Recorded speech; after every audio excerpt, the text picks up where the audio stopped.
Okay पिछला revise करते हैं फटाफट। क्या था भाई, अगर किसी बॉडी पे एक से ज्यादा फोर्सेस लग रही हैं तो सबका टॉर्क ऐड कर देते हैं। कैसा एडिशन, वेक्टर एडिशन कर देते हैं, ठीक है भाई।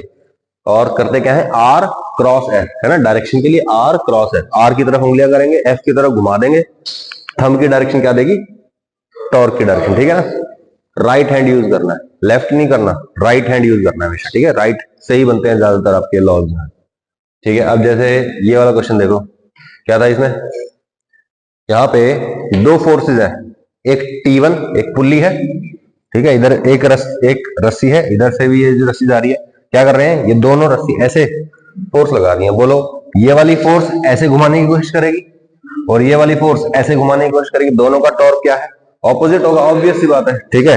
कैसे निकालेंगे, तो देखो ये हमारा सेंटर है पुल्ली का, यहां से इसका डिस्टेंस ले लेंगे, ये है रेडियस के बराबर आर, ये भी कितना है, आर के बराबर, यस और नो। तो क्या करेंगे, एक्सिस ऑफ रोटेशन यही तो है, तो बोलो इसके लिए आर फोर्स का है नीचे, क्रॉस एफ, तो टॉर्क कहां है, अंदर की तरफ, तो बोलो टॉर्क 2 इज इक्वल टू कितना मैग्नीट्यूड है, आर और एफ। बोलो आर और एफ में एंगल कितना है, तो आर क्रॉस एफ मतलब आर एफ साइन 90, यानी कि आर इंटू फोर्स कितना है, T2। और यहां पे बोलो क्या हो जाएगा, बोलो आर क्रॉस T1 बाहर की तरफ आया, है ना, ये अंदर था, यहां पे क्या आ जाएगा, torque 1 is equal to r cross T1 बाहर की तरफ, सही है। नेट क्या हो जाएगा, RT1 माइनस RT2, सिंपल है भाई।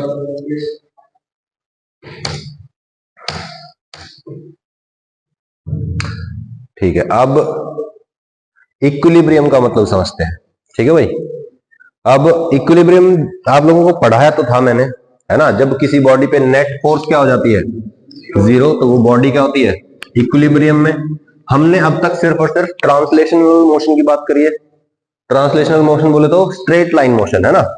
अगर मैं कहूं कि एक ऑब्जेक्ट रखा है आपके पास, यहाँ पे इधर से लग रहा है 10 न्यूटन, इधर से भी लग रहा है 10 न्यूटन, बोलो बॉडी इक्विलिब्रियम में है या नहीं है, यस। क्यों, क्योंकि नेट फोर्स 0 है। अब आपको क्या करना है, body is in equilibrium, find N1 N2, ये क्वेश्चन है आपका। अब आपको रोटेशनल इक्विलिब्रियम को समझना पड़ेगा। रोटेशनल इक्विलिब्रियम ये आराम से रखी हुई है, क्या नेट फोर्स 0 होगा इस पे, यस। रखी हुई है तो चल तो नहीं रही है, मतलब नेट फोर्स क्या है, 0। क्या ये बॉडी घूम रही है, घूम भी नहीं रही है, मतलब इसके ऊपर नेट टॉर्क भी क्या होगा, 0। तो नेट फोर्स 0 कर दो और नेट टॉर्क 0 कर दो, आपका आंसर आ जाएगा, सही है। देखो क्या करते हैं, अब टॉर्क निकालने के लिए एक एक्सिस ऑफ रोटेशन चाहिए, है ना। एक्सिस ऑफ रोटेशन के बिना तो टॉर्क कोई मतलब ही नहीं है। जब बॉडी किसी के अबाउट घूमेगी नहीं, हमें पता नहीं किसके अबाउट घूमने की कोशिश कर रही है, तो क्या बताओ, टॉर्क लिख सकते हैं हम, आर वेक्टर ही नहीं बनेगा। आर क्या होता है, एक्सिस ऑफ रोटेशन से डिस्टेंस, और आर एक्सिस ऑफ रोटेशन नहीं पता तो वहां से आर भी नहीं पता, सही है। तो हमें पहले क्या करना पड़ेगा, एक्सिस ऑफ रोटेशन डिसाइड करना पड़ेगा। इक्विलिब्रियम में जो बॉडी है, इक्विलिब्रियम में जो बॉडी है उस पे टॉर्क लिख दो, एक्सिस ऑफ रोटेशन जो आपका दिल करे वो मान लो, जो आपका दिल करे, किसी भी पॉइंट के अबाउट आप मान सकते हो, कोई फर्क नहीं पड़ता, सबसे आंसर सेम आएगा, क्योंकि बॉडी क्या है, इक्विलिब्रियम में है, ठीक है। तो सबसे पहले देखते हैं, ये एक रॉड रखी हुई है आपके पास, ठीक है, और ये दो सपोर्ट्स है, ठीक है। दो ऐसे, मतलब ऐसे मान लो कि ये दो सीट है, दो कील है, कुछ भी मान सकते हो आप इनको। इसके ऊपर एक रॉड रखी हुई है और रॉड का मास है m, लेंथ है इसकी l, ठीक है। ये जो पॉइंट है ना, ये बिल्कुल इस एंड पे है, किनारे पे है यहाँ पे, ठीक है, और ये वाला पॉइंट इस किनारे पे है। अच्छा ये बताओ, मास है m, तो mg कहां लगेगा, नीचे। इस वाले ने जो फोर्स लगाया दैट इज N2, इस वाले ने जो फोर्स लगाया दैट इज N1, सही बात है। N1 plus N2, N1 plus N2, N1 plus N2 क्या है, ऊपर की तरफ, और नीचे की तरफ क्या है, mg। तो बोलो नेट फोर्स 0 है ना, तो बोलो नेट फोर्स इक्वल टू 0, यानी कि N1 plus N2 is equal to नीचे वाली फोर्स mg, ठीक है भाई। और नेट टॉर्क भी क्या है, 0, क्योंकि ये बॉडी घूम नहीं रही है, चल नहीं रही है, तो फोर्स 0 है, घूम नहीं रही है तो टॉर्क 0 है, टॉर्क 0 कर दो इस पे। किस पॉइंट के अबाउट करें, किसी के भी अबाउट कर सकते हो, अबाउट पॉइंट बी भी कर सकते हो आप, जैसे ये बी पॉइंट है जो सेंटर पॉइंट है, इस पॉइंट के अबाउट ये बॉडी नहीं घूम रही ना, मैं कहूंगा इस पॉइंट के अबाउट टॉर्क 0 है। बोलो इस पॉइंट को हम मान रहे हैं कि ये बॉडी ऐसे घूमना चाहती थी पहले, ठीक है, बताओ ये वाली फोर्स इसको एंटी क्लॉकवाइज घुमाएगी, ये वाली फोर्स इसको क्लॉकवाइज घुमाएगी, और mg फोर्स घुमाएगी क्या, क्योंकि एक्सिस ऑफ रोटेशन पे फोर्स लग रहा है ना। दरवाजे को हिंज से पकड़ के खींचूंगा तो घूमेगा क्या, क्यों, क्योंकि r की वैल्यू 0 हो जाती है। टॉर्क होता है ना अपना, torque is equal to r cross f, distance from axis of rotation. और अगर यही 0 हो गया तो बोलो टॉर्क 0 हो गया, और टॉर्क 0 मतलब रोटेशनल एफर्ट 0 है, घुमा नहीं सकते हम फिर बॉडी को, सही बात है। तो बोलिए यहां से मैं इसका टॉर्क लिखता हूं और फिर मैं यहां से इसका टॉर्क लिखता हूं, और mg का टॉर्क हो जाएगा 0, सही है भाई। टॉर्क 1 इक्वल टू टॉर्क 2 लिखेंगे, बोलो भाई। ये ऐसे घुमाने की कोशिश कर रहा है, ये वाला ऐसे घुमाने की कोशिश कर रहा है, तो इसका टॉर्क इज इक्वल टू इसका टॉर्क। बोलो इसका डिस्टेंस r, यहां से एक r वेक्टर बनाते हैं, बोलो r क्रॉस f, बाहर की तरफ आया, तो बोलो टॉर्क 1, टॉर्क 1 की वैल्यू बताओ, टॉर्क नंबर 1 r कितना है, L/2, f कितना है, सही बात है। अच्छा टॉर्क 2 बताओ, ये भी क्या हो जाएगा, यहां से यहां का r वेक्टर, तो यानी कि torque 2 is equal to L/2 N2। Torque 1 और टॉर्क 2 बराबर है, तो torque 1 equal to torque 2, L/2 N2 is equal to L/2 N1, L/2 cut जाएगा, N1 इक्वल टू N2। तो अब बोलो ये इक्वेशन उठा के यहां रख दूं, N1 और N2 बराबर है, तो ये क्या हो जाएगा, 2N1 is equal to mg, N1 is equal to mg/2, कोई दिक्कत है। अच्छा आप मेरे को ये बताओ कि इस पॉइंट पे और इस पॉइंट पे बराबर नॉर्मल रिएक्शन लग रहा है, मतलब इस रॉड का वजन ये और ये बराबर बराबर झेल रहे हैं। अब इमेजिन करिए कि आपके पास एक रॉड है, ठीक है, आपने इस कंसेप्ट का यूज किया, और एक बड़ी भारी सी रॉड है जो एक जगह से उठा के दूसरी जगह लेके जानी है। आपने क्या किया, आपने एक दोस्त को बुला लिया कि भाई एक काम करवाइए भाई, आइए। फिर वो क्या करेगा, आप यहां से पकड़ लो, वो यहां से पकड़ लेगा और उठा के इसको ले जाओ, सही है। क्या होगा, दोनों को बराबर बराबर वजन उठाना पड़ा। लेकिन अगर आपको थोड़ी सी फिजिक्स की नॉलेज है तो आप क्या करोगे, आप खुद को पकड़ोगे एंड से और उसको पकड़ा दोगे कहीं बीच में से, फिर उसको ज्यादा वजन झेलना पड़ेगा, आपको कम वजन उठाना पड़ेगा, सही है। ओके अभी आगे वाले क्वेश्चंस में आ जाएगा, ठीक है, कैसे आता है वो भी देखेंगे, वो ऐसे ही आता है जैसे मैं बता रहा हूं। अच्छा ए पॉइंट के अबाउट निकालते हैं। ए पॉइंट कौन सा है, ये पॉइंट। बोलो मैंने क्या बोला था, बॉडी इस पॉइंट के अबाउट रोटेट नहीं कर रही, यही तो बोला मैंने, रोटेट नहीं कर रही। मैं कहूंगा कि बॉडी इसके अबाउट भी रोटेट नहीं कर रही, तो इसके अबाउट भी टॉर्क क्या होना चाहिए, 0 होना चाहिए। तो मैं कहता हूं ये है मेरा एक्सिस ऑफ रोटेशन, और बॉडी ऐसे घूमने की कोशिश कर रही थी, ऐसे या ऐसे, ठीक है, तो mg का टॉर्क लगेगा, यस, और N1 का टॉर्क लगेगा, यस, N2 का टॉर्क 0 लगेगा। क्यों भाई, क्योंकि डिस्टेंस 0 है इसका, r 0 हो गया तो टॉर्क भी 0 हो गया भाई, r 0 है तो टॉर्क भी 0 है। ओके अब मुझे बताइए कि about A this is r for mg, बोलो r क्रॉस f अंदर की तरफ गया, सही है, तो mg का टॉर्क जो है वो कहां है, अंदर की तरफ। ओके यहां से लेके यहां तक this is r for n1, r cross f बाहर की तरफ, तो बोलो ये क्या हो जाएगा, बाहर की तरफ, तो इसका टॉर्क है बाहर की तरफ, दोनों ऑपोजिट है ना, और रोटेशनल इक्विलिब्रियम में मतलब इसका टॉर्क और इसका टॉर्क बराबर हो जाएंगे। ओके तो बोलो अबाउट ए, बोलो ये डिस्टेंस कितना है, L डिस्टेंस है, बोलो L multiply N1, L multiply N1, torque of N1, अच्छा इज इक्वल टू बोलो L/2 multiply mg, L/2 mg, सही है, L कट जाएगा, N1 is equal to mg/2 आ गया, सही है। N1 की वैल्यू पता चल गई, यहां उठा के पुट कर दो, N2 की वैल्यू भी कितनी आ जाएगी, mg/2 आ जाएगी, सही है। सिमिलरली आप चाहो तो अबाउट c भी लिख सकते हो, नहीं आई बात समझ में। तो जब भी आपको कोई बॉडी रेस्ट पे दिखाई दे तो अब आपको सिर्फ नेट फोर्स 0 नहीं करनी है, क्या करना है, नेट टॉर्क भी 0 करना है, कर लोगे, बिल्कुल सिंपल है, ठीक है। अच्छा अगर आपको कभी कह दिया जाए फाइंड द नेट टॉर्क, अगर कोई बॉडी घूम रही है अगर कोई बॉडी, तो और पूछ ले कि what is the net torque about centre of मास, तो पहले सेंटर ऑफ मास निकाल लो, फिर सारी फोर्सेस का डिस्टेंस निकाल लो, सारी फोर्सेस का distance from centre of mass, r आ जाएगा सबके लिए, आर क्रॉस एफ कर दो, मतलब are F sign 90, sorry R F sine theta कर देंगे, ठीक है। परपेंडिकुलर होगी तो साइन 90 हो जाएगा। कोई दिक्कत है? बिल्कुल सिंपल है। अच्छा ठीक है, चलो आगे चलते हैं।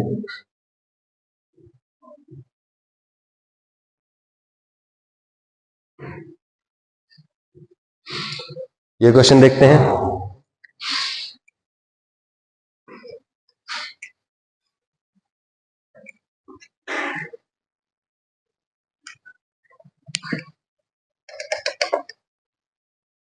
Find x such that body is in general equilibrium। ठीक है, यहां पे क्या हो रहा है, 10 न्यूटन फोर्स लग रहा है इधर, 20 न्यूटन फोर्स लग रहा है इधर, और यहां से x डिस्टेंस की दूरी पे 30 न्यूटन यहां लग रहा है। टोटल रॉड कितनी है? 5 मीटर। आपको x बताना है ताकि बॉडी क्या हो जाए, जनरल इक्विलिब्रियम में हो जाए। जनरल इक्विलिब्रियम का क्या मतलब है कि भैया वो रोटेशनल इक्विलिब्रियम में भी होनी चाहिए और लीनियर इक्विलिब्रियम में भी होनी चाहिए, ठीक है। मतलब नेट फोर्स जीरो और नेट टॉर्क भी जीरो। तो बोलो नेट फोर्स जीरो कर दो, ऊपर 10 और 20 टोटल कितनी हो गई, ऊपर 30, नीचे भी कितनी है 30। तो भैया फोर्स का तो इक्विलिब्रियम ऑलरेडी है, टॉर्क का इक्विलिब्रियम बाकी है। किस पॉइंट के अबाउट लिखना चाहते हो? बोलो, इसके अबाउट लिख दे, इसके अबाउट लिख देते हैं, इसके अबाउट लिख दो, कोई दिक्कत है? बोलो भाई। अच्छा, इस पॉइंट के अबाउट ये बॉडी या तो ऐसे या ऐसे घूमना चाहती है, मतलब इसके अबाउट घूमना चाहती है, ऐसे, सही है भाई, ऐसे ऐसे घूमना चाहती है ये बॉडी। अच्छा, ये क्या कर रहा है, ऐसे घुमाने की कोशिश कर रहा है, ये क्या कर रहा है, ऐसे घुमाने की कोशिश कर रहा है, और उल्टे टॉर्क आने चाहिए। बोलो, ये हो गया इसके लिए आर और ये हो गया इसके लिए आर। बोलो आर क्रॉस एफ बाहर की तरफ, इसका टॉर्क आएगा बाहर की तरफ। बोलो इसके लिए आर क्रॉस एफ, इसका टॉर्क आएगा अंदर की तरफ, सही है भाई। तो बोलो ये दोनों एक दूसरे के क्या होने चाहिए, इक्वल मैग्नीट्यूड के होने चाहिए, डायरेक्शन इनके ऑलरेडी ऑपोजिट है। तो बोलो इसके लिए क्या करेंगे, आर कितना है, x multiply force r x into 20। तो बोलो x into 20 is equal to इसका torque 5 minus x into 10, 5 minus x into 10। तो ये ओपन करेंगे, x की वैल्यू आ जाएगी 5/3 मीटर। कर लेंगे, बड़ा सिंपल है, कोई भी दिक्कत है इसमें? आप चाहो तो इस पॉइंट के अबाउट भी कर सकते हो और इसके अबाउट भी कर सकते हो, कर लोगे। मुश्किल तो कैलकुलेशन तो नहीं मुश्किल है, ओके। अरे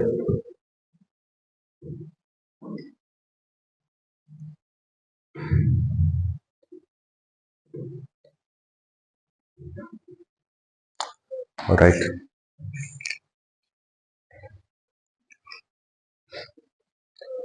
find relation between n1 n2 and, और क्या था, थीटा एंड ये क्या है, म्यू। अच्छा ठीक, ऑल राइट। क्वेश्चन देखिए भाई, यहां पे क्या है, एक सीढ़ी है, सीढ़ी मान सकते हैं आप इसको, ठीक है, जिसका मास है m, जिसकी लेंथ है l, और इधर की तरफ जो सरफेस है ये तो है फ्रिक्शनलेस, और ये वाला जो सरफेस है ये है रफ। ये थीटा एंगल पे ऐसे झुकी हुई है, इस दीवार के सारे लगी हुई है, थीटा एंगल पे जमीन के साथ झुकी हुई है, ओके। अच्छा, अब आपको बताना है कि यहां पे जो नॉर्मल रिएक्शन लग रहा है N2 और यहां पे जो नॉर्मल रिएक्शन लग रहा है N1, और यहां पे जो कोफिशिएंट ऑफ फ्रिक्शन है म्यू, तो इनके बीच में क्या रिलेशन है? आपको जो गिवन है वो क्या है, थीटा, m और l, सिर्फ इतना ही गिवन है आपको। बाकी बेसिकली आपको सारी चीजें निकालनी है या उनके बीच में रिलेशन निकालना है, सही बात है। अच्छा, अब मैं कहता हूं ये बॉडी इक्विलिब्रियम में है, रुकी हुई है, चल तो नहीं रही है, घूम भी नहीं रही है, दैट मींस इक्विलिब्रियम है। इक्विलिब्रियम में मतलब क्या करना है, नेट फोर्स जीरो और नेट टॉर्क जीरो। कोई दिक्कत है भाई? बोलो, तो वर्टिकल डायरेक्शन की फोर्सेस को इक्वल कर दे और हॉरिजॉन्टल डायरेक्शन की फोर्स को इक्वल कर देते हैं। बोलो भाई, वर्टिकल डायरेक्शन में फोर्स कौन सी है, N1, और तो कोई मेरे को वर्टिकल में नहीं दिख रही है, और एक कौन है, mg। तो बोलो N1 is equal to mg,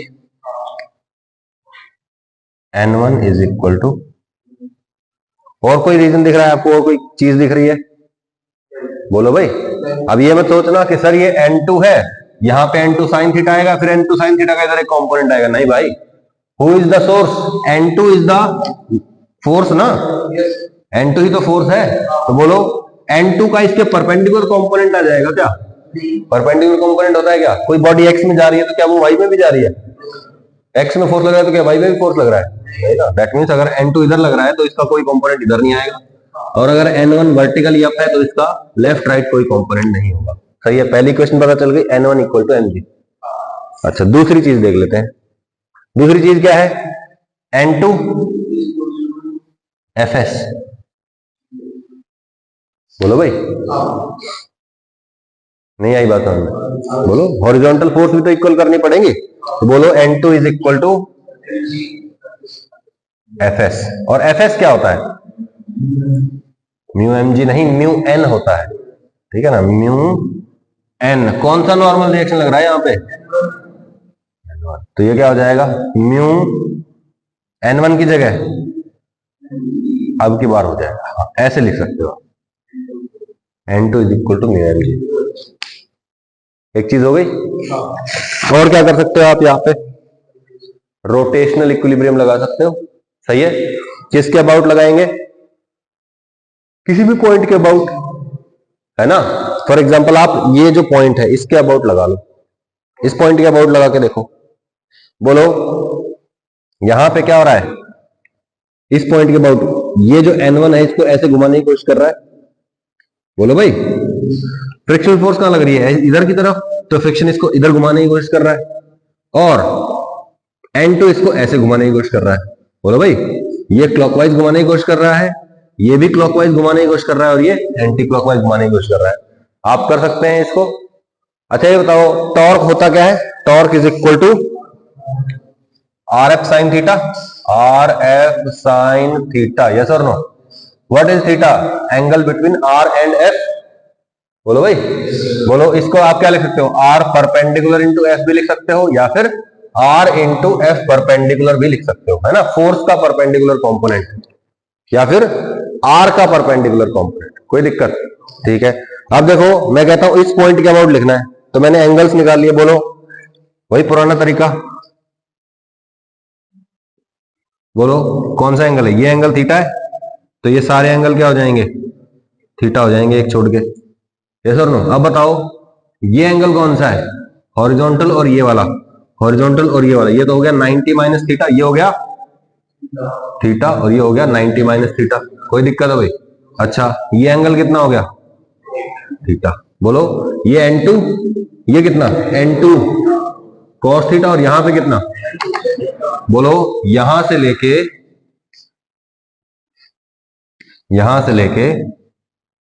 यहां तक, दिस इज R, और इस R के यानी कि लैडर के परपेंडिकुलर वाला कंपोनेंट देखना है, तो बोलो कौन सा आएगा? बोलो भाई, लेंथ कितनी है ये? L/2, L/2 N2 sine theta. ये एक टॉर्क हो गया। ठीक है भैया, तो इसका कितना आ जाएगा? L/2 N2 sine theta. ठीक है, ये हो गया टॉर्क नंबर 2। इसके बारे में बात कर लेते हैं। बोलो एक N1 है, ये एंगल थीटा है, तो बोलो ये एंगल कितना होगा? थीटा। एक छोड़ के एक होते हैं ना सारे, तो बोलो ये N1 है, तो ये कितना हो जाएगा? N1 cos थीटा, और इधर कितना हो जाएगा? N1 sine theta. कौन सा कंपोनेंट चाहिए? Perpendicular to the rod, yes और नो? बोलो कितना हो जाएगा ये? N1 cos theta. बोलो यहां से यहां तक, this is R vector, yes और नो? अपने को क्या करना है? R क्रॉस F, यस और नो? बोलो भाई, यहां पे क्या आ रहा था? इसके लिए आ जाएगा torque 1 is equal to L/2 N1 cos theta. Direction सही है। इसके लिए बताओ, ये एंगल थीटा है, तो बोलो फोर्स Fs का एक कंपोनेंट तो इधर आएगा, Fs cos थीटा, और इधर कितना आएगा? कर लोगे? बोलो L/2 Fs साइन थीटा, तो टॉर्क 3 कितना आ जाएगा? L/2 Fs। कोई दिक्कत? क्या हुआ? अंदर की तरफ, यस। अंदर कैसे डिसाइड किया? बोलो R क्रॉस F, अंदर की तरफ। सही है भाई। अब आप क्या कर सकते हो कि अंदर वाला torque net is equal to बाहर वाला नेट टॉर्क। अंदर वाला नेट टॉर्क कितना है, this plus this is equal to this. कर लिया, हो गया। आप चाहो तो क्या कर सकते हो, इस पॉइंट के अबाउट भी लिख सकते हो। क्यों भाई, इस पॉइंट के अबाउट लिखने में क्या फायदा है, फायदा ये है कि यहां पे दो फोर्स है और दोनों के दोनों, ये एक्सिस ऑफ रोटेशन है ना, दोनों फोर्स एक्सिस ऑफ रोटेशन लिख रही है, दोनों का टॉर्क क्या हो जाएगा, जीरो।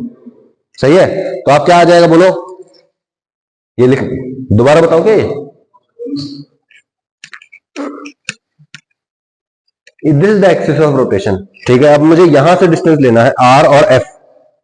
ठीक है, तो बोलो एक तो mg का टॉर्क लगेगा और एक n2 का टॉर्क लगेगा। बोलो इसके परपेंडिकुलर वाला कंपोनेंट कौन सा है, n2 sin थीटा। बोलो r f sin theta. r कितना है, l, तो बोलो l n2 sin theta. Direction बोलो अंदर की तरफ। सही है, अच्छा इसके लिए बोलो r, यहां से यहां तक r हो गया, क्रॉस f। बोलो ये mg sin थीटा, इधर mg, ये है ना cos थीटा, उल्टा लिखा हुआ है ये है भाई थीटा,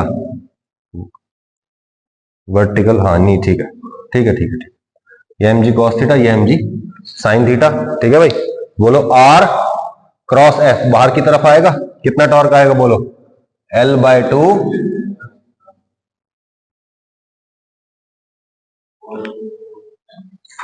सॉरी दिमाग में घुस गया ना, बोलो this is equal to this. सही है, कर लिया, हो गया, चलो। अरे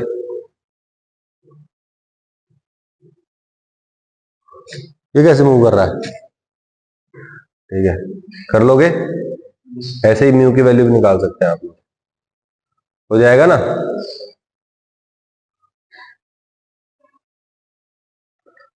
पिछले क्वेश्चन से रिजल्ट आ गया, म्यू की वैल्यू cot θ/2 आ गई। ठीक है, अच्छा यहां देखो, ये वैल्यू वाला क्वेश्चन है।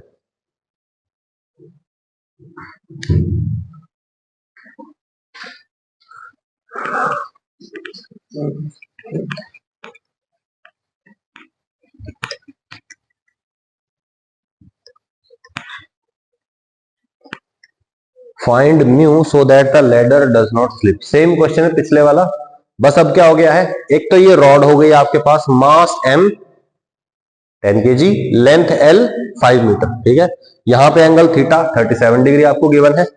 इसके साथ साथ ये तो स्मूथ है, ये रफ है। ठीक है, यहाँ पे जो कोफिशिएंट ऑफ फ्रिक्शन है ये है म्यू। ठीक है भाई, अच्छा अब देखो यहां पे एक पर्सन खड़ा है दीपांशु नाम का। ठीक है, और ये कितने डिस्टेंस पे खड़ा है यहां से, 2 मीटर, और इसका वजन कितना है, 80 किलोग्राम। ऑब्वियस बात है, ये चढ़ गया है इधर, तो क्या होगा, लैडर फिसलने की कोशिश करेगी ना।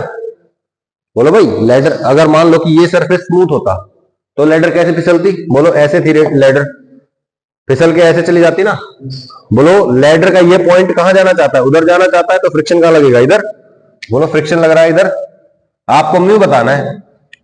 पिछले क्वेश्चन के तरीके से ही म्यू निकलेगा, बस mg के साथ साथ और किसका टॉर्क आ जाएगा, दीपांशु के मास का टॉर्क आ जाएगा। दीपांशु का mg इधर लगेगा और एक कंपोनेंट इसका इधर लगेगा। नहीं आई बात, कर लोगे पक्का ना, ट्राई कर लेना, ना हो तो फिर मैं बता दूंगा, पक्का।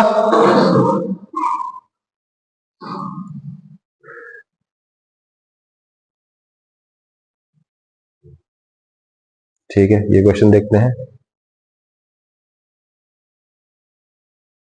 बड़ा सिंपल क्वेश्चन है। एक रॉड लटकी हुई है, ठीक है, ऐसे धागे से लटकी हुई है, एक T1 टेंशन है इधर और एक T2 टेंशन है। रॉड का मास दे रखा है आपको 10 kilogram, length of the rod दे रखी है 4 मीटर। ऑब्वियस सी बात है, कितना आएगा, 50 न्यूटन 50 न्यूटन। कॉमन सेंस कह रही है भाई, अरे भाई इक्वल इक्वल डिस्टेंस पे है ना, दोनों बराबर बराबर वजन झेलेंगी। नीचे mg लग रहा है, mg लग रहा है, m कितना है, G10 कितना हो गया 100, 100 नीचे लग रहा है 50 यहां 50 यहां, ये तो हो गई कॉमन सेंस। और तरीका कौन सा हो गया, इक्विलिब्रियम वाला, है ना। बोलो T1 plus T2 is equal to mg, पहला चीज यही आ गई, T1 plus T2 is equal to mg, mg हो गया 100, कोई दिक्कत। फिर आ गया हमारा नेट टॉर्क इक्वल टू 0, फिर मैंने क्या किया, इस मिडिल पॉइंट के अबाउट, इस मिडिल पॉइंट के अबाउट टॉर्क लिख दिया। बोलो L/2 cross T1 is equal to L/2 cross T2, तो L/2 T1 is equal to L/2 T2, आ गया answer. T1 equal to T2, दोनों को यहां रख दो, T1 और T2 बराबर है, T1 plus T1 is equal to 100, T1 is equal to 50, T2 is equal to 50। है कुछ क्वेश्चन में, बड़ा सिंपल है, ठीक है। अच्छा, इस क्वेश्चन को मुश्किल कैसे बना सकते हैं, ये जो रॉड है ना, ये यूनिफॉर्म नहीं होगी, नॉन यूनिफॉर्म रोड होगी, ठीक है। फिर इसका आप क्या करेंगे, सेंटर ऑफ मास निकाल लेंगे, सेंटर ऑफ मास की पोजीशन आ जाएगी, उस पोजीशन के अबाउट नेट टॉर्क 0 कर दो, ठीक है भाई। सेंटर ऑफ मास की लोकेशन आ गई, तो मान लो यहां आ गई, जहां पे ये है थंब, ठीक है। यहां से यहां का डिस्टेंस मालूम है, बोलो बचा हुआ डिस्टेंस भी मालूम चल जाएगा, और क्या करना है, कुछ भी नहीं। इसके अबाउट टॉर्क 0 कर दो, L1 T1 is equal to L2 T2, हो गया। L1 L2 पता है आपको, T1 T2 में रिलेशन आ जाएगा, फिर T1 T2 को यहां रख दो, कर लिया। टॉर्क अबाउट एन एक्सिस, अब ये बड़ा इंपॉर्टेंट चीज है, टॉर्क अबाउट एन एक्सिस।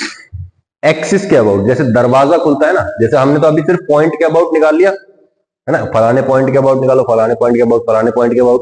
अब बात करते हैं पूरे एक्सिस के अबाउट, जैसे दरवाजा होता है, दरवाजा एक 2 डायमेंशनल फिगर है, और उसकी पूरी की पूरी एक साइड क्या रहती है, फिक्स, यस और नो। बोलो ये मेरा दरवाजा है, और ये वाली पूरी की पूरी साइड क्या है भाई, इसकी फिक्स है, और ये है हमारा एक्सिस ऑफ रोटेशन, यस और नो। अब मैं किस किस जगह पे फोर्स लगा सकता हूं, कौन से डायरेक्शन में फोर्स लगा सकता हूं, ठीक है। अलग अलग डायरेक्शन ऑफ फोर्स के लिए टॉर्क निकाल के देखते हैं, सही है। ऐसा भी हो सकता है जब आप सॉल्व करेंगे कि जो आपका टॉर्क है वो नॉन जीरो आ जाए, लेकिन आपका जो ऑब्जेक्ट है वो घूमेगा नहीं। ऐसा पॉसिबल है कि टॉर्क तो आ रहा है लेकिन ऑब्जेक्ट घूमेगा नहीं, क्यों, क्योंकि जो टॉर्क है, मैंने आपको स्टार्टिंग में डेफिनेशन बताई थी, एक्सियल वेक्टर होता है जिसकी डायरेक्शन क्या होती है, एक्सिस ऑफ रोटेशन की तरफ। और अगर टॉर्क आ गया, नॉन जीरो वैल्यू आ गई, लेकिन डायरेक्शन एक्सिस ऑफ रोटेशन की तरफ नहीं है, तो घूमेगा नहीं, जो गिवन एक्सिस ऑफ रोटेशन ना उसके अबाउट घूमेगा नहीं, ठीक है। अभी देखते हैं क्या कह रहा हूं मैं। देखो भाई, मान लीजिए कि ये आपका दरवाजा है, ठीक है, ये आपका वो हिंज है, ठीक है, इसके अबाउट ये दीवार में फिक्स है, ये वाला पॉइंट, ये वाला जो साइड है, ठीक है। मैंने फोर्स लगाया इधर क्रॉस, F1 जो है वो अंदर की तरफ है, तो अब बताइए R cross F2 F1, R cross F1, thumb कहां है, ऊपर की तरफ, तो टॉर्क की डायरेक्शन कहां है, एक्सिस ऑफ रोटेशन की डायरेक्शन में आ जाएगा, यानी कि ये घुमाएगा। सोच के देखो, ये एक्सिस ऑफ रोटेशन है, आपने क्या किया, दरवाजे को ऐसे धक्का मारा, दरवाजा घूम जाएगा कि नहीं घूमेगा, सही बात है। अच्छा, फिर मैं कहता हूं आपने क्या किया, F2 फोर्स लगाया इधर की तरफ, क्या किया, F2 फोर्स लगाया इधर की तरफ धक्का मार दिया ऐसे, बोलो क्या दरवाजा घूमेगा, नहीं, क्यों, क्योंकि आपका टॉर्क 0 है इस केस में। बोलो R और F में कितना एंगल हो गया, नहीं F इधर है, 180 डिग्री हो गया, तो बोलो टॉर्क कितना हो गया, 0, ठीक है। तो ये भी नहीं घुमा सकता, यस और नो। अच्छा, यहां देखो, फोर्स मैंने लगाया ऊपर की तरफ, ऐसे ऐसे फोर्स लगाया, दरवाजे पे ऐसे फोर्स नहीं मारा, ये दरवाजा है, दरवाजे को मैंने ऐसे धक्का नहीं मारा, मैंने ऐसे पकड़ के खींच लिया दरवाजे को, सही है। बोलो R F3 ऊपर की तरफ, थंब कहां है, बाहर की तरफ, तो इस फोर्स का टॉर्क कहां है, बाहर की तरफ। क्या ये टॉर्क एक्सिस ऑफ रोटेशन की डायरेक्शन में है, नहीं है ना, मतलब ये टॉर्क नॉन जीरो आया है, लेकिन ये दरवाजे को घुमा नहीं सकता, क्यों, क्योंकि इसका टॉर्क एक्सिस ऑफ रोटेशन के पैरेलल नहीं है, इसका टॉर्क है लेकिन इस एक्सिस के अबाउट घुमाने की कोशिश नहीं कर रहा, वो किसी और एक्सिस के अबाउट घुमाने की कोशिश कर रहा है, और वो एक्सिस की डायरेक्शन क्या है, ये वाली डायरेक्शन है उसकी, दिस इज दैट डायरेक्शन। सही है, नॉट दिस डायरेक्शन। सोच के देखो, अगर मैं दरवाजे को पकड़ के ऐसे पकड़ के खींचूंगा तो दरवाजा घूमेगा ना, नहीं घूमेगा ना, हाँ यही मैं कह रहा हूं, ऐसे पकड़ के खींचूंगा तो दरवाजा नहीं घूमेगा, लेकिन ऐसे धक्का मारूंगा या ऐसे मारूंगा तो क्या होगा, दरवाजा घूम जाएगा, उखड़ सकता है दरवाजा, या नीचे से पकड़ के खींचूंगा तो। क्लियर हो गई ये बात, बिल्कुल सिंपल बात है ये, ठीक है ठीक है। तो बोलो भाई, torque of F1 is equal to RF, it can rotate the body. Torque of F2 is equal to 0। Torque of F3 कितना आया है, R इंटू एफ आया है, but it does not rotate the body, ये body को rotate नहीं कर सकता, because the torque due to F3 is not in the direction of axis of rotation, axis of rotation की डायरेक्शन में ये नहीं है, ठीक है भाई।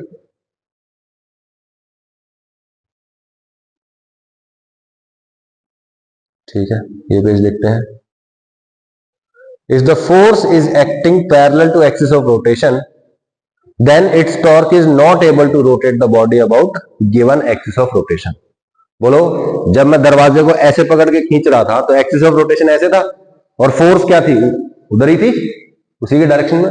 अगर फोर्स एक्सिस ऑफ रोटेशन के पैरेलल आ गई, फोर्स बोल रहा हूं, टॉर्क नहीं, फोर्स अगर एक्सिस ऑफ रोटेशन के पैरेलल आ गई तो बॉडी नहीं घूमेगी। कोई दिक्कत है इस बात में, बिल्कुल कॉमन सेंस वाली बात हो गई अभी हमारे लिए, है ना, ठीक है, ओके। अब देखते हैं ये क्वेश्चन, देख लो, ग्रेविटी फ्री स्पेस है, ये हिंज है, ये एक रॉड है, मास m, लेंथ l, ठीक है भाई। ओमेगा नॉट 0 है, ये इनिशियली घूम नहीं रही है, ठीक है, ओमेगा नॉट 0 मतलब घूमने की स्पीड इसकी 0 है पहले। Find angle covered in t time, T time में कितना एंगल ये घूम चुका होगा। देखो भाई, फोर्स लग रही है F, it is acting perpendicular to this rod, yes और नो, तो बोलो दिस डिस्टेंस इज R, और F कहां है, इधर, बोलो R और F के बीच का angle 90 degree. What is the torque, RF sine 90 degree, that is equal to RF, यानी कि L इंटू F, सही बात है। तो ये आ गया मेरा टॉर्क, ओके, टॉर्क आ गया भैया।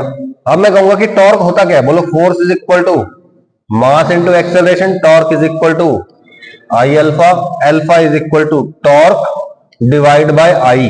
टॉर्क कितना है, L इंटू एफ, आई कितना है, आई मतलब मोमेंट ऑफ इनर्शिया। बोलो रॉड अगर इस एक्सिस के अबाउट घूम रही है तो कितना होता था, स्क्वायर बाय 3, सही है, L कट जाएगा एक, कितना आ गया 3F by ml। So this is your alpha, alpha is equal to 3F by ml, alpha पता चल गया। अच्छा, ओमेगा नॉट पता है 0, अल्फा टी टाइम में एंगल निकालना है, बोलो थीटा इज इक्वल टू, जैसे s is equal to u t plus half a t square, ऐसे ही theta is equal to omega naught t plus half alpha t square. Omega naught 0 है, बोलो theta की value, theta is equal to 1/2, alpha कितना है अभी 3F by ml into t square. So theta in t time इतना हो जाएगा। नहीं आई बात, दिस इज योर आंसर। है कुछ क्वेश्चन में, नीट में सीधा सीधा क्वेश्चन पूछा जा सकता है, ठीक है, कमिंग ईयर में। थीटा आ गया भाई, 3F by ml t square, 3F by ml t square का आधा, सही भाई, ओके। अभी देखते हैं, ग्रेविटी वाला स्पेस आ गया।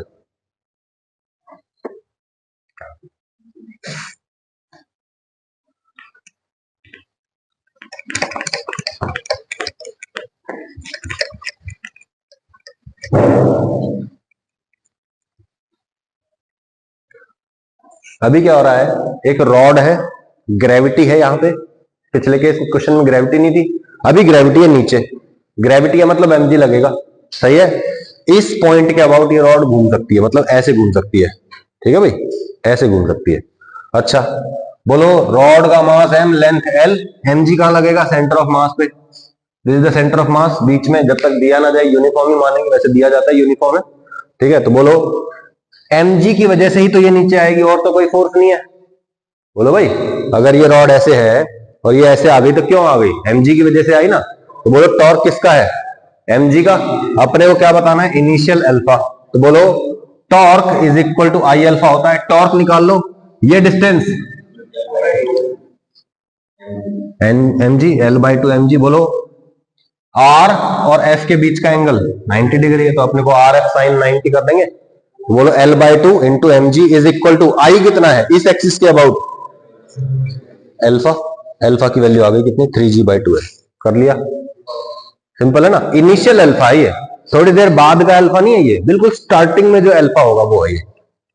सिंपल है बिल्कुल, है ना। इजी चैप्टर, अभी तक तो इजी है, आगे पता नहीं क्या होगा, कोई नहीं। अच्छा ये देख लो भाई, बड़ा ही अच्छा क्वेश्चन है ये। रॉड है, मास m, लेंथ l, लेकिन एक्सिस ऑफ रोटेशन कहां है? इधर से L/4 डिस्टेंस पे है। सही है, तो ऑब्वियस सी बात है इधर कितना होगा? 3L/4। आपको बताना है इसका इनिशियल अल्फा क्या होगा। तो ऑब्वियस सी बात है आपको दो चीजें निकालनी है, पहले तो टॉर्क निकालना है नेट, ये सर नो, और दूसरा आई भी निकालना पड़ेगा। आई आपको पता नहीं है अभी, इस एक्सिस के अबाउट निकाला है क्या कभी? आई नहीं निकाला ना, तो दोनों बातें निकालनी पड़ेंगी आपको। ठीक है भाई, तो बोलो सबसे पहले क्या निकाला हुआ है इसने? I is equal to ICOM plus MD² पढ़ा हुआ है हमने ये।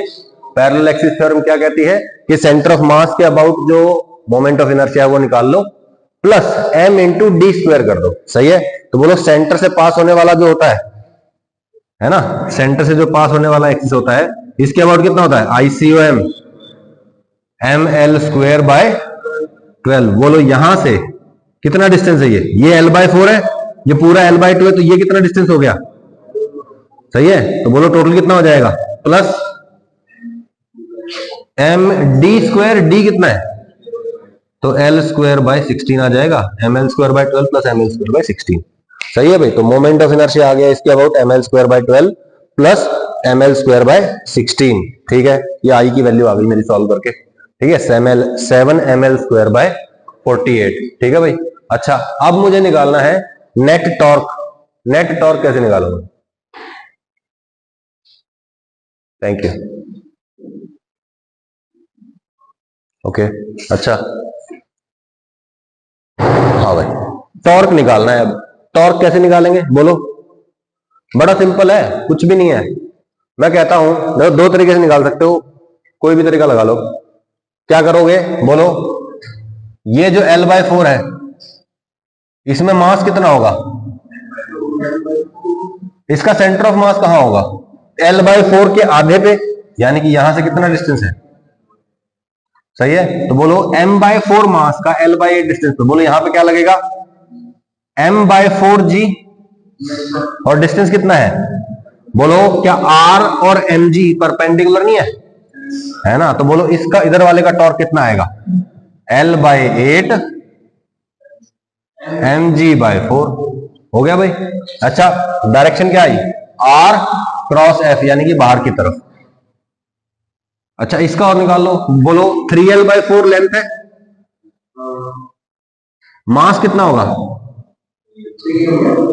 सही है, बोलो टोटल है ये 3L/4, इसका सेंटर ऑफ मास कहां होगा? 3L/8। सही है, तो बोलो डिस्टेंस r पता चल गया, mg पता चल गया।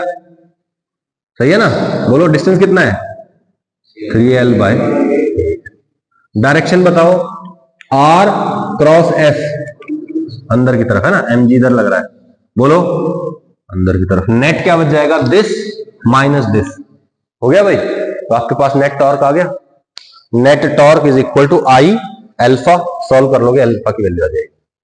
सही है, मेरे ख्याल mg L/4 आएगा क्या? mg L/32 है ये कितना है? 9 mg L/32। हाँ, तो 9 mgl माइनस mgl 8 mgl/32। हाँ, तो mgl/4 ही आएगा। ठीक है, this is the net torque. कोई दिक्कत? दूसरा तरीका क्या है? वो कॉमन सेंस वाला तरीका है। क्या है कि देखो, ये जो इधर वाला L/4 है, ऐसा ही L/4 तक इधर भी है। तो बोलो ये और ये क्या करेंगे? एक दूसरे को कैंसिल आउट कर देंगे। बचा कितना? ये L/2 डिस्टेंस वाला बचा। सही है? बोलो इसका मास कितना है? m/2, क्योंकि L/2 है, हुआ ना ये टोटल, इसमें L/2 m/2 मास जा चुका है। बचा कितना? m/2 मास। सही बात है। कितना डिस्टेंस होगा? बोलो टोटल ये कितना है?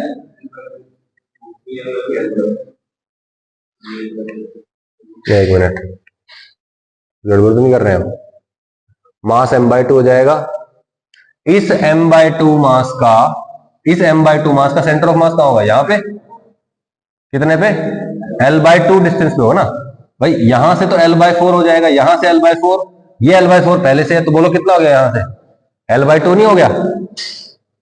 L/2 L/4 L/4 L/2 हो गया, तो mg/2, और डिस्टेंस कितना? L/2, तो mg L/4 ही आएगा। ओके, दोनों तरीके से आप कर सकते हो। पहले वाला मेथड बेटर है थोड़ा, ठीक है, इसमें गलती के चांसेस नहीं है। तो आ गया alpha, torque is equal to I alpha. चलो ये अगली क्लास में करते हैं, क्योंकि ये आगे की कंसेप्ट की स्टार्टिंग है। तो we will continue with the next question और this illustration in the next class. ठीक है भाई।